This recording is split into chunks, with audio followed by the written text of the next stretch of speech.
السلام علیکم۔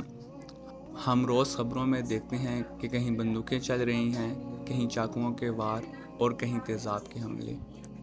یہ سب کچھ دیکھ کر دل خون کے آنسو روتا ہے۔ یہ سراسر ظلم اور غیر انسانی ہے۔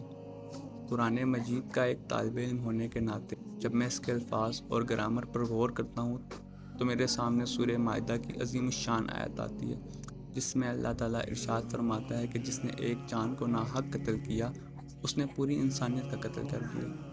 آپ سوچیں، ایک ایسی کتاب ہدایت جس میں ایک ایک جان کی اتنی بڑی قیمت ہے، اسی معاشرے میں انسانی زندگی اتنی سستی کیسی ہوگی؟ یاد رکھیں، قرآن مجید کی سب سے بڑی نصیحت موت ہے۔ سورہ رحمان میں اللہ تعالیٰ ارشاد فرماتا ہے کہ جو کوئی بھی دنیا میں آیا ہے اس نے فنا ہو جانا ہے، اور صرف آپ کے رب کی ذات باقی رہے گی۔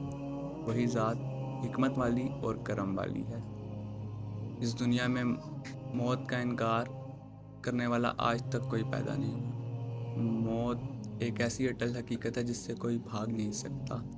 ایک مسلمان ہونے کے ناطے کوئی بھی بڑا قدم اٹھانے سے پہلے، کسی پر ہاتھ اٹھانے سے پہلے ہمیں یہ ضرور سوچنا چاہیے کہ ہم نے آخر مر جانا ہے، اور قیامت کا وہ دن ضرور آئے گا جب ہم نے اپنے ایک ایک عمل کا جواب دینا ہوگا۔ اگر ہم موت کو یاد رکھیں گے تو ہم اپنی دنیا، اپنی زندگی اور اپنی عاقبت کو لے کر سنجیدہ ہو جائیں گے۔ یہاں پر ایک بڑا فیکٹر اور بھی ہے جسے مکمل طور پر نظر انداز کیا جاتا ہے، اور وہ ہے مینٹل پیس، ذہنی سکون۔ پاکستان میں ذہنی صحت کو کوئی سنجیدہ مسئلہ سمجھا ہی نہیں جاتا۔ اگر کوئی شخص بیمار ہوتا ہے، اس کے جسم میں درد ہوتا ہے تو وہ بھاگتا ہوا ڈاکٹر کے پاس جاتا ہے۔ وہیں دوسری طرف اگر کوئی شخص ذہنی دباؤ، ڈپریشن یا ذہنی تکلیف سے گزر رہا ہو تو اسے معاشرہ کہتا ہے کہ صبر کرو، یہ تو ہوتا ہے۔ ذہنی صحت کو سنجیدہ نہ لینے کی وجہ سے جب یہ ذہنی تکلیف اور ڈپریشن ایک جسم کے اندر گھٹتا رہتا ہے تو یہ ایک بے قابو اور خطرناک غصے میں بدل جاتا ہے۔ لوگ ایک دوسرے پر اس وجہ سے پھٹ پڑتے ہیں کیونکہ وہ اپنے اندر ایک خاموش جنگ لڑ رہے ہوتے ہیں۔ اسلام ہمیں صرف قتل و غارت سے نہیں روکتا، اسلام ہمیں اس غصے پر بھی قابو کرنے کا سکھاتا ہے۔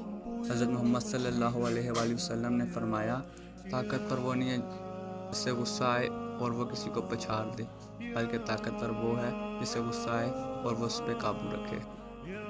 اس لیے اگر آپ یا آپ کا کوئی قریبی ذہنی دباؤ، ڈپریشن یا ذہنی تکلیف سے گزر رہا ہو تو میڈیکل اسسٹنس لینے سے کبھی بھی مت کترائیں۔ اپنے ذہن کا علاج کروانے میں کوئی شرم نہیں۔ ہمیں آگے بڑھنا ہوگا، ہمیں اس سوچ کو بدلنا ہوگا، ہمیں اپنے آپ کو، اپنے بہن بھائیوں کو، اپنے دوستوں کو اور معاشرے کے ہر انسان کو اس تباہی سے بچانا ہوگا۔ آئیں تشدد کے بجائے شفا اور علاج کا راستہ اپنائیں۔ شکریہ۔